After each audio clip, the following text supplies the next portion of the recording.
Ah, The Housemaid. The ladies go into this movie already knowing that they'll love it. The drama, the emotional roller coaster, the desire to see a girl overcome her challenges, while all the guys went into this one thinking, well, at least we get to stare at Sydney Sweeney. Yep, pretty much, yeah. Speaking of which, parents, fair warning, this movie leaves little to the imagination when it comes to the main character's physicality. You may want to take that rated R to heart this time before letting the young ones see this film. Plus, there's like blood and crazy stuff. Young Millie starts to work for a rich family as a housemaid. After the wife's first humiliating breakdown, the husband, Andrew, starts looking at Millie with eyes that say, "You're hot, and I'm currently married to a nut job."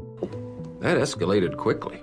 Also, there's a groundskeeper that is acting sketch, but I suspect he's going to turn out to be the groundskeeper Willie of this story. Hold on, kids! I'm coming to rescue the lot of you!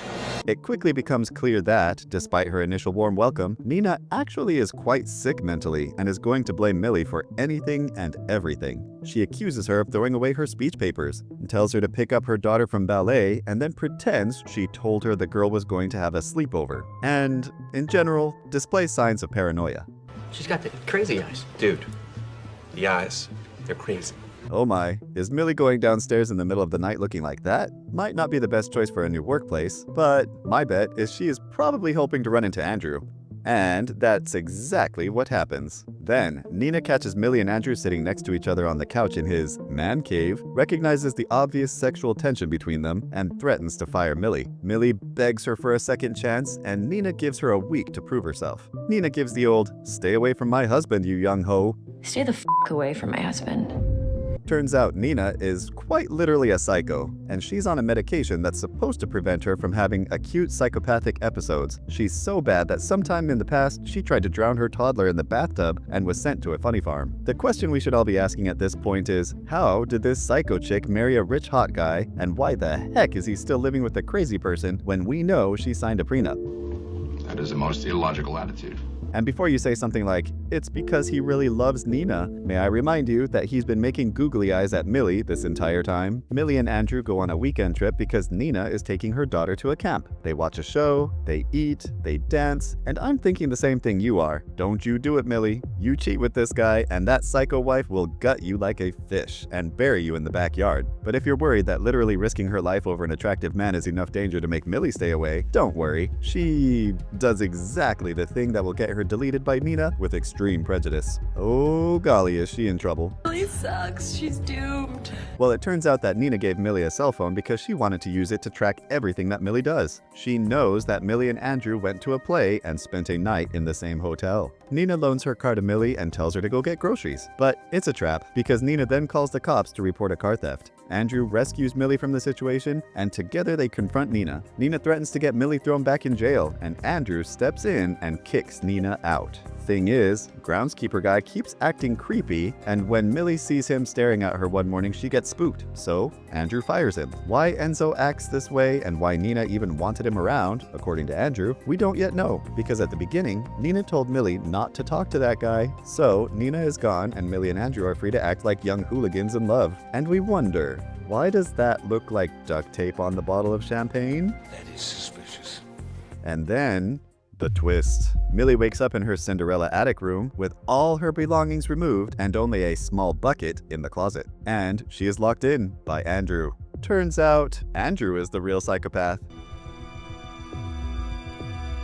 Nina wasn't a psycho. Well, I mean she was, but it wasn't her fault. Andrew had locked her into the attic room as well. Then he drugged Nina and her daughter, framed Nina for the near drowning of Cece, and got Nina locked up in a mental hospital. If Nina ever disobeyed one of Andrew's rules, he would lock her up again, either in the attic or in a mental ward. Enzo, the groundskeeper, was Nina's only ally. He got her passports one time so she and Cece could escape, but Andrew found them and had her committed again. Nina couldn't get away no matter how hard she tried. See? The groundskeeper did end up being a good guy.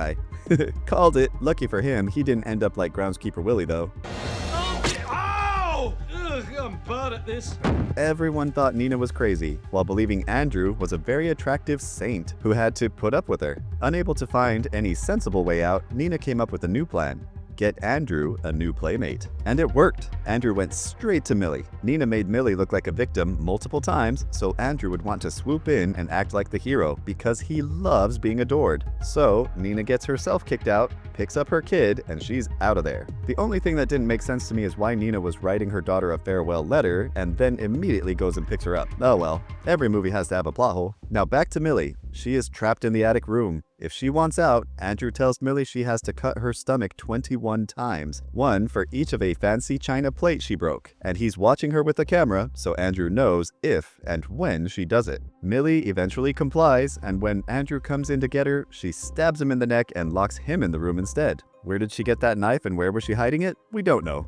Millie did 10 years in jail. She's actually offed a guy before, even though she didn't mean to. So her emotions run a little differently under these circumstances than Nina's did. Millie already knows that she absolutely hates men like this, and this guy is an extreme case. So this psycho fool has some punishment coming. After leaving Andrew alone in the room for a while, Millie forces him to pull out his own front tooth and threatens to set the house on fire if he won't. Not only that, but she breaks all the fine china, one at a time, just to torture him. The china, after all, is why he locked her up in the first place. After a cathartic session of torturing Andrew, Millie goes downstairs to watch TV and relax. Ah, crap. Nina has decided to go back for her after all. She thinks Millie is in the attic room. Don't let the psychopath out, Nina! Oh my gosh, they're both done for. But Millie is pretty dang tough. She fights back hard and makes it out the front door. I mean, she did spend 10 years in prison, and she already took out one rude dude in the past. Really took him out. So Andrew really should have investigated her past before choosing her as his next victim. He goes back upstairs to look for Nina. Nina distracts Andrew with a conversation, and Millie comes up behind him and pushes Andrew over a banister. Down he falls to his demise with several bumps and ouchies along the way. The lady cop who later investigates the scene helps Nina out by not suggesting murder. Turns out she also has a sister who was engaged to Andrew, and while the sister survived, she was never the same. So, even though the scene looks suspicious, Lady Cop reports it as an accidental fall. Anything suspicious? Say nothing. Nina and Cece attend the funeral in order to keep up appearances. Millie shows up, and Nina gives her a nice $100,000 check to start a new life. Despite her newfound wealth, the last thing we see is Millie doing another interview to be a housemaid. This new lady is a friend of Nina's, and from the bruises she is sporting, we can safely assume she is also in an abusive marriage. She asks if Millie thinks she can help. Millie says, "When would you like me to start?" So, Millie now has money in the bank, as well as a promising new career. Modern problems require modern solutions. Moral of the story: all that glitters isn't gold. Ex-jailbirds can be useful to have around. Don't judge a psycho-looking book by its cover. Do a background check before you kidnap. Don't take a free cell phone from your boss. No! Sometimes the creepy guy that just stares at everyone has a heart of gold. Probably shouldn't get in his van though, if he invites. Just in case. Weird kids result from weird parents. Don't drink water, ever. All it takes to get out of cops' trouble is to lie and have a pretty face.